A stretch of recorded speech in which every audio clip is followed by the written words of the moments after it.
Welcome to my channel Limelight Leaks. Please share and subscribe and hit the bell icon for new updates. Most people assumed they knew how the royal narrative would unfold. King Charles would ascend the throne, followed by Prince William, and eventually young Prince George. It was a timeline written in stone, passed down through centuries of carefully preserved tradition. But unknown to nearly everyone outside the walls of Buckingham Palace, a single letter threatened to rewrite that legacy. One night, thick with fog and secrecy, something was set in motion. Not through scandal or political upheaval, but through a choice. A choice made by Queen Elizabeth II, carried forward by her most trusted daughter. Princess Anne had never sought the spotlight. She was the stalwart one, the silent supporter, the loyal workhorse of the royal family. Her presence was constant but understated, a force of nature hidden behind formal suits and tightly scheduled engagements. While tabloids chased younger royals, Anne remained focused, quietly earning the nation's respect. But after her mother's passing, she bore a responsibility unlike any other. A handwritten letter that Queen Elizabeth had entrusted to her, a personal and deeply private message that held the power to change everything. The letter wasn't meant for advisors or historians. It wasn't left for lawyers or politicians. It was a personal testament from a monarch who had seen the world evolve and sensed that her own institution might not survive unchanged. Queen Elizabeth had understood, perhaps better than anyone, the slow erosion of royal influence. The Commonwealth was unraveling, and the younger generations questioned the very idea of a monarchy. She knew that the future of the crown could not rely solely on tradition and titles. It needed something more, someone more. And so, before her death, she wrote a letter naming the one person she believed could carry the monarchy forward. Not Charles, not William, but Catherine. That night, Anne summoned King Charles and Prince William into a quiet, secluded room inside Buckingham Palace. No formal meeting, no advisors, just the three of them, siblings and heirs, sitting face to face in a space weighed down by history. The room was lined with portraits of former monarchs, the eyes of kings and queens seeming to look down on them with judgment and curiosity. Anne didn't offer a long introduction. Instead, she produced a leather envelope, worn at the edges, from being handled too many times. She placed it on the polished wooden table and stepped back. Charles, surprised by her silence, opened the envelope. His hands trembled slightly as he unfolded the letter. William leaned in, reading each line, over his father's shoulder. The room was quiet but electric with tension. Every tick of the old mantel clock echoed like a drumbeat. When they finished reading, they were speechless. The Queen's words were crystal clear. She saw Catherine not just as a consort or a supporting figure, but as the heart and future of the monarchy itself. It wasn't a formal change to the line of succession. The Queen knew that wasn't her place. But she left a message for those who would hold power after her, urging them to rethink what true leadership looked like. To consider not only heritage, but humanity. Charles was the first to break the silence. His voice, usually so composed, cracked under the weight of disbelief. "This isn't how it's done," he murmured. He wasn't angry. Not yet, but stunned. Tradition had always been his compass, and this letter threw that compass off course. William didn't speak at first. He simply stared at the letter, eyes scanning the words again and again. His jaw was set, but his mind was clearly racing. Anne remained calm. She had anticipated their reactions. She had read and reread the letter hundreds of times. She had debated when to reveal it and how. But now that it was out, her role was simple. Deliver the truth, not defend it. "Mother trusted me to bring this to you when the time was right," she said quietly. "I believe that time is now." Charles struggled to respond. The weight of the crown sat heavy on his shoulders already, and this felt like another burden, or perhaps a betrayal. William's reaction was more internal. He didn't speak, but his hands clenched and unclenched slowly, his gaze fixed on nothing. "Why didn't she tell us?" William finally asked, his voice barely above a whisper. Anne gave a small, sad smile. "Maybe she knew you weren't ready to hear it." The words lingered. They weren't an accusation. They were an invitation to reflect, to understand, to see beyond titles. What Queen Elizabeth had written wasn't about overthrowing a system. It was about adapting it. She had watched Catherine for years, her patience, her strength, her ability to connect with people without demanding attention. Catherine had never asked for power, but in doing so, she had become someone worthy of it. Anne's message wasn't meant to divide. It was meant to unite, around an idea that the monarchy's survival depended not on lineage, but on leadership. And as the three of them sat in that quiet room, they understood that nothing would ever be the same. The night outside remained still. The city of London, unaware of the conversation inside the palace, continued to sleep. But within those stone walls, something irreversible had taken root. A new chapter had quietly begun. And it started not with a royal decree, but with a mother's handwritten hope, placed in the hands of a daughter, and now resting heavily on the shoulders of a family that could no longer ignore it. Prince William could feel the ground beneath, the monarchy shifting. Since Queen Elizabeth's death, the familiar sense of order had begun to unravel. For a moment, the country had come together, bound by grief and tradition. But unity faded quickly. News outlets began reporting a rising number of younger citizens questioning the monarchy's relevance. In places like Australia and the Caribbean, public voices grew louder, calling for independence from the crown. What had once been whispered became public debate. Was the monarchy still necessary? And within the palace they felt it. Not just in poll numbers or headlines, but in the silence that followed every ceremony, every appearance. The cheers were quieter, the crowds smaller. The old magic, it seemed, was slipping away. King Charles, finally crowned after decades of waiting, found little peace. Each night, he pored over journals, histories, old speeches. He read the letters of kings who had ruled in times of instability, searching for wisdom that might anchor him, but he found no answers. Not really. Only shadows of a past that no longer fit the present. William, meanwhile, carried his anxiety differently.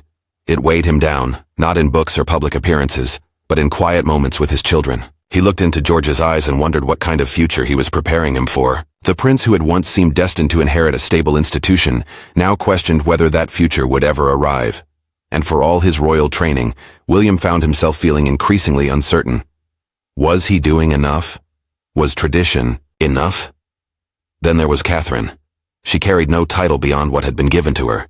She had no birthright, no royal blood. But somehow, she stood taller than anyone around her. Not in stature, but in presence. She didn't chase cameras or crave attention. She didn't command a room with speeches. She led with grace, empathy, and quiet resolve. In a world growing skeptical of crowns and castles, Catherine was something rare, someone the public still believed in. And somehow, Queen Elizabeth had seen it long before the rest. Anne's revelation hadn't faded in the days following that secret meeting. If anything, the silence that followed made it louder. Charles became increasingly restless. He hosted private meetings with senior advisors, demanded updates from communication staff, and paced the halls late into the night. The Queen's letter hadn't changed the law, but it had changed something deeper.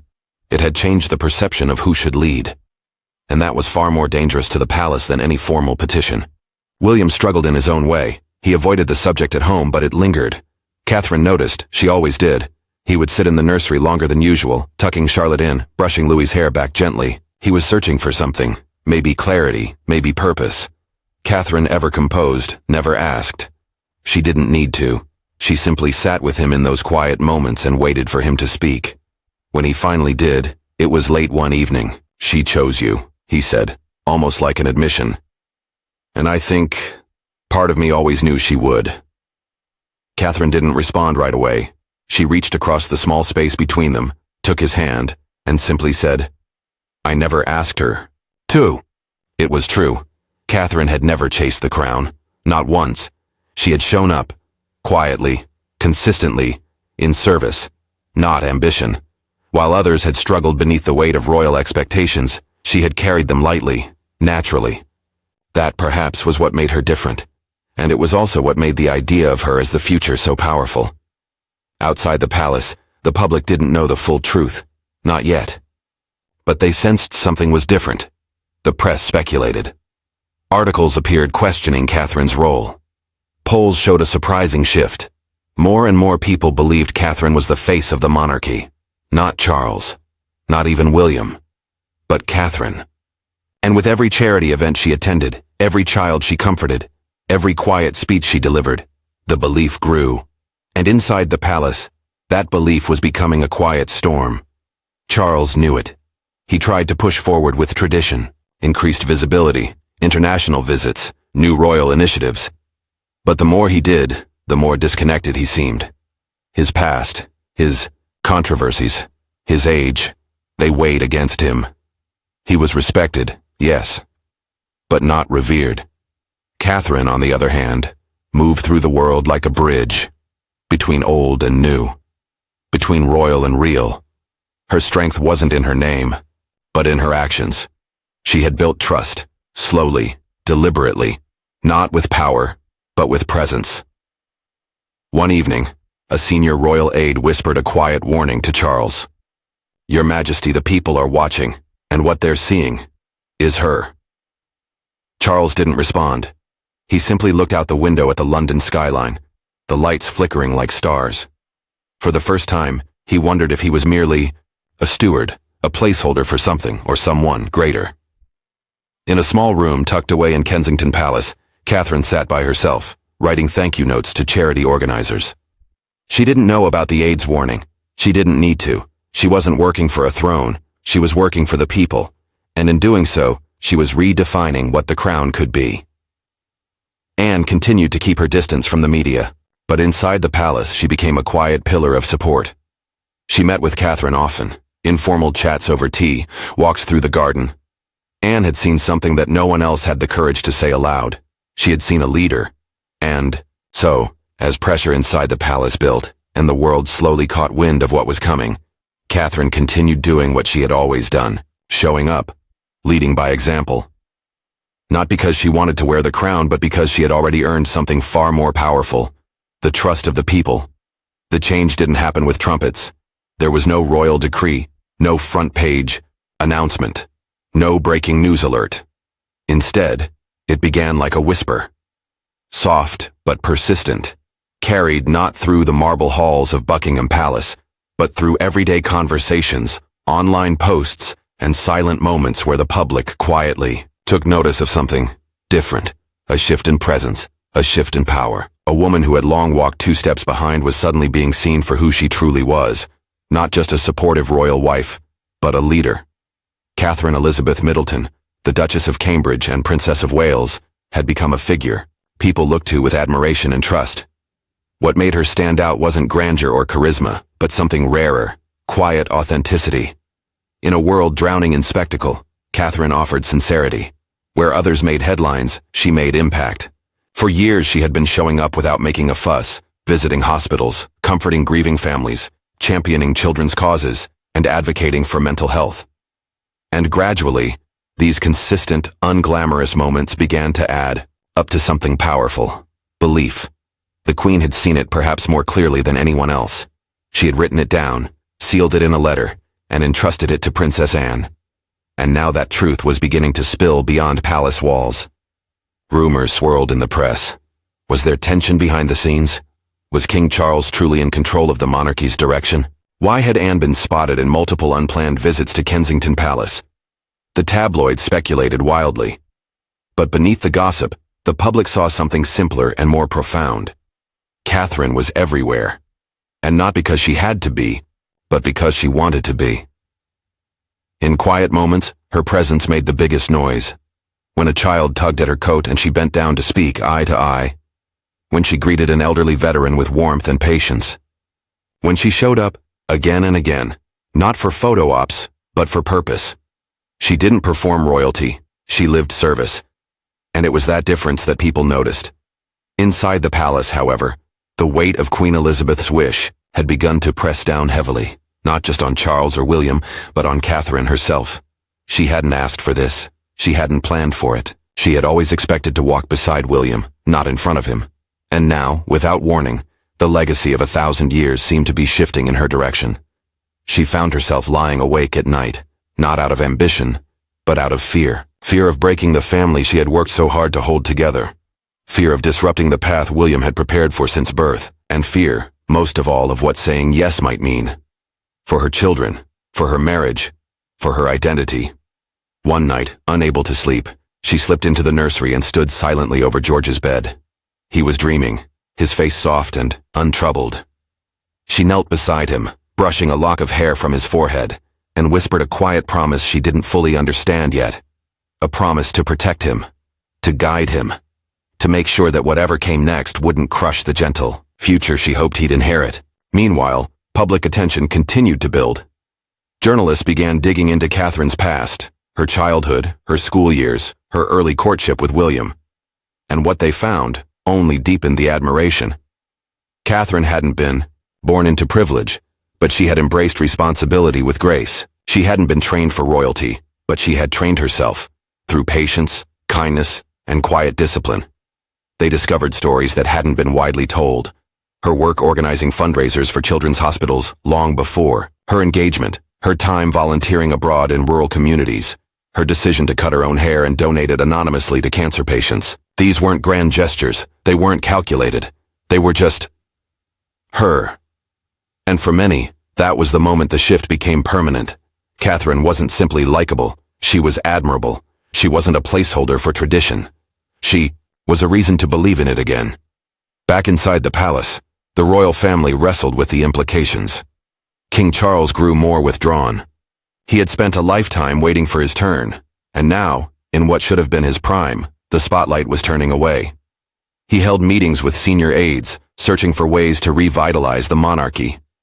He commissioned more public engagements, arranged interviews, tried to connect with a younger audience, but it never quite landed. William found himself caught between love and legacy. He adored Catherine. That had never changed. But he had spent his entire life preparing to lead. Now he wasn't sure if he would, or if he should. At times, resentment bubbled quietly, under the surface. But more often, it was awe. Quiet awe at how the woman he married had quietly surpassed them all. And Anne, the royal family's iron backbone, continued her silent campaign. She met privately with advisors, encouraging them to prepare. She spoke with William one-on-one, helping him process the letter's weight. And she offered Catherine something rarer than power, reassurance, that she was enough, that she was ready, that the Queen had seen clearly. As spring crept over London, a quiet meeting was held inside a private drawing room at Windsor. Present were Anne, Charles, William, and Catherine.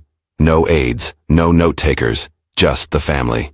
It was time to speak plainly. Anne began. "The people are already choosing," she said. "The question is whether we follow, or fall behind." Charles was somber, even resigned. "I spent my life preparing for a moment that no longer looks like the moment I imagined. But if I am to serve, truly serve, then perhaps my role is to step aside." William looked at Catherine. "I'm not losing my place," he said, not with bitterness, but with clarity.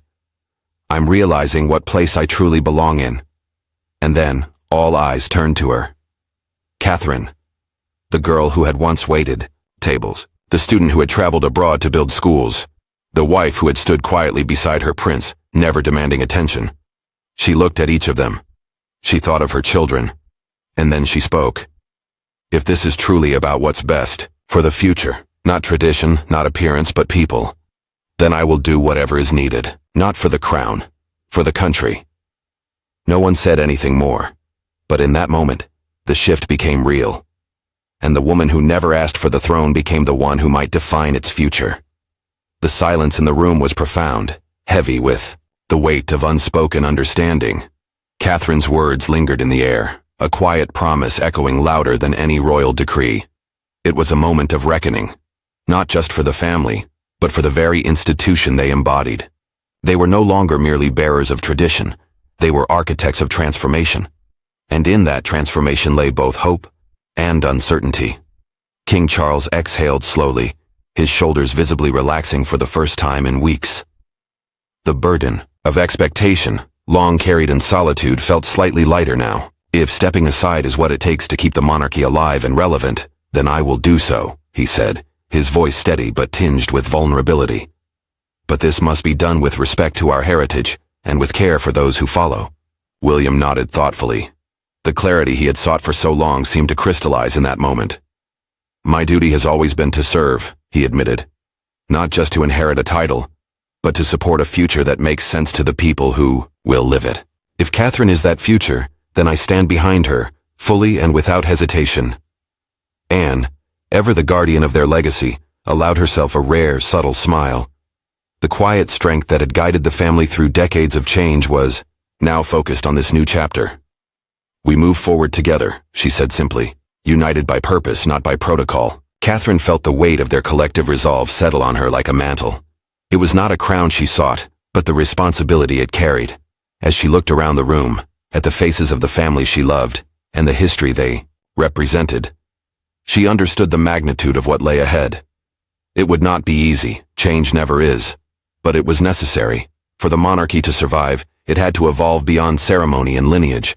It had to embody the hopes and values of a new era. In the days that followed, a delicate dance began behind palace doors. Plans were quietly drawn up to reimagine the roles within the royal family. Public statements would be measured, carefully crafted to honor tradition while signaling renewal. Catherine, once content to remain in the background, found herself stepping into a new light, one defined by authenticity rather than obligation. Outside, the world watched and waited, sensing the shift but unaware of its full extent. The press speculated endlessly, trying to decipher the subtle changes in tone and emphasis. Supporters rallied quietly online, while critics voiced their fears of a monarchy adrift. But amid the noise, a new narrative was taking root. One of resilience, relevance, and renewal. At home, Catherine balanced the personal and the political with grace. Late nights spent planning speeches or charitable initiatives were tempered by mornings filled with the laughter of George, Charlotte, and Louis. The future of the monarchy was no longer an abstract concept. It was a lived reality, woven into the fabric of family life. William watched her with a mixture of pride and awe. The woman who had quietly carried the weight of a kingdom now bore it with a strength that inspired him daily. "You were born for this," he told her one evening, his voice soft but certain, "even if you never asked for it." Catherine smiled, knowing that the path ahead would be filled with challenges, but she also knew she was not alone. The legacy Queen Elizabeth had entrusted to her was not merely a title or a role, it was a call to serve with heart and humanity. And as the seasons turned and London's skyline shimmered under the light of a new dawn, the monarchy found itself on the cusp of rebirth. No longer confined by the weight of centuries, it began to move forward, led by a woman who embodied the very future the nation quietly hoped for. The letter had set a quiet revolution in motion, and the world was watching. Not for the fall of an old order, but for the rise of something profoundly new. The crown was no longer just an emblem of power, it was a symbol of possibility. And Catherine, with all her quiet strength and unwavering resolve, was ready to wear it, not for herself, but for the people who believed in what it could become.